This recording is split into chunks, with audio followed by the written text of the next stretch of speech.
سلامونه د پښتو نیوز خبر ته په خیر راغلاست. افغانۍ د افغانانو ملي هویت دی. دغه شعار د جلال آباد ښار په ټولو سحور کې لګېدلی دی. د ښار ګڼ شمېر خلک د ولایت مقام له دغه پرېکړې خوښ دي او هیله لري چې د پاکستانیو کلدارو د مخنیوي لپاره نور هم کار وشي. د ننګرهار د والي وینا الله خوږیاڼی وایي دوی د افغانیو د ترویج لپاره مټې بډ وهلي دي او غواړي چې د پاکستانیو کلدارو د بندښت لپاره په ښار او ولسوالیو کې عامه پوهاوی رامنځته کړي. هغه همداراز ویل چې که څوک د پاکستانیو کلدارو د راکړه ورکړې پر مهال ولیدل شي نو قانوني چلند به ورسره وکړي او نغدي جریمه به یې کړي. همداراز د ننګرهار والي شاه محمود میاخیل په یوه خبري ناسته کې د ننګرهار ولسونو غوښتنه وکړه چې په دې برخه کې له دوی سره همکاري وکړي ځکه د ولس د مرستې پرته د کلدارو د چلند مخنیوی نشي کولی. په ورته وخت کې د ښار اوسیدونکي او هټیوال شکایت کوي چې په ښار کې د وړو بانکنوټونو نشتون دوی له جدي ستونزو سره مخ کړي دي.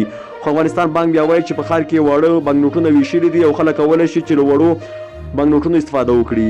دا کمپاین د ننګرهار په ګډون په خوست او کونړ ولایتونو کې هم روان دی. سبسکرایب مو هیر نشي.